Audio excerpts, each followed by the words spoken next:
नमस्कार, one India Hindi में आपका स्वागत है। मैं हूं राहुल कुमार। उत्तर प्रदेश में अब तीसरे चरण की बारी है। तीसरे चरण में 16 जिलों की 59 सीटों पर 20 फरवरी को वोट डाले जाएंगे। शुक्रवार को चुनावी शोर खत्म हो गया, लेकिन आखिरी दिन सभी दल के दिग्गज नेता ने पूरी ताकत झोंक दी। लखनऊ में कांग्रेस की महासचिव प्रियंका गांधी ने कांग्रेस प्रतिज्ञा वर्चुअल महारैली को संबोधित किया। कुछ समय से चुनाव चल रहे हैं। अब आपके सामने सारी पार्टियां आ रही हैं। चुनाव के समय सब नेता आ रहे हैं, कुछ ना कुछ प्रचार कर रहे हैं। पिछले 3 सालों से तकरीबन यूपी के सारे जिलों में, हो सकता है कुछ जिले छूटे हैं, लेकिन सारे जिलों में मैं किसी ना किसी मौके पे गई हूं। और मैंने उन दौरों के बीच मैं गांव में गई, मैं नवयुवाओं से मिली, मैं महिलाओं से मिली, मैं दलित वर्ग के लोगों से मिली, मिडिल क्लास के लोगों से मिली, तमाम यूपी की जो जनता है उनसे मैं मिली। उनमें से एक ऐसा जना नहीं था जो मुझे बता पाया कि पिछले 5 सालों में भाजपा के राज में उनकी तरक्की हुई है। जिससे भी मैं मिली उनकी एक बड़ी बड़ी समस्या थी। नौजवानों की सबसे बड़ी समस्या बेरोजगारी। तमाम नौजवान बेरोजगार हैं।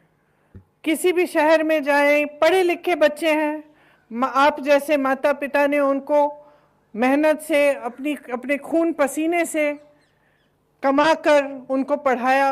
क्वालिफिकेशंस हैं, कोई आईटीआई पास है, किसी ने बीए की है, किसी ने एमए की है, लेकिन रोजगार नहीं मिल पा रहा है।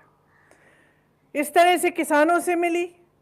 किसानों से पता चलता है कि उनकी रोजी रोटी कमानी मुश्किल हो गई है। ललितपुर में गई, वहाँ पे ऐसे किसान के परिवार मिले जिनके कमाने वाले, जिनके पिता, जिनके पति खाद की लाइन में खड़े खड़े गुजर गए क्योंकि उनको खाद नहीं मिल रहा था। बारिश अभी अभी आई थी, उन्होंने सोचा खेती हो जाएगी।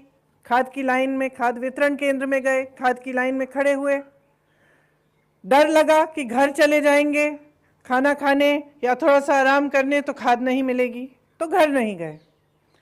खड़े खड़े 2-2, 3-3 दिनों के लिए वहीं पे उनका देहांत हो गया। खाद नहीं मिल रही है। उसी समय ललितपुर में जब हम उस दिन वहाँ थे, हमने कहा कि चलो हम सरकारी खाद केंद्र देख लेते हैं, वितरण केंद्र। सारे सरकारी वितरण केंद्र बंद थे, सिर्फ प्राइवेट वाले खुले थे और वहाँ पे बड़ी बड़ी लंबी लंबी लाइनें थी। इसी तरह से किसान बिजली के बिल, पेट्रोल डीजल की महंगाई से त्रस्त है, परेशान है, कमा नहीं पा रहा है, उसे दाम नहीं मिलता सही। न गेहूं का दाम मिलता है, न धान का दाम मिलता है, न गन्ने का दाम मिलता है। तो इस परिस्थिति में इंसान क्या करे? आगे बढ़िए। महिलाओं पर अत्याचार पे अत्याचार हो रहा है। जहां जहां मैं जाती हूँ, ऐसी महिलाओं से मिलती हूँ जिन पर अत्याचार हुआ, सबसे पहली चीज मुझे ये बताई जाती है कि दीदी प्रशासन ने, पुलिस ने हमारी मदद नहीं की। जिसने अत्याचार किया उसकी मदद हो रही है। हम एफआईआर फाइल करने जाते हैं, हमारा एफआईआर भी फाइल नहीं हो रहा है। मैं आगरा में अरुण वाल्मीकि के घर गई। अरुण वाल्मीकि के पूरे परिवार के 18 सदस्यों को बेवजह पुलिस ने उठाकर पुलिस थाने में उनकी पिटाई की। 3 दिनों के लिए पिटाई की। ऐसी पिटाई की कि मैं उसका आपके सामने मैं उसके बारे में बोल भी नहीं सकती। किस तरह से उनको पीटा गया।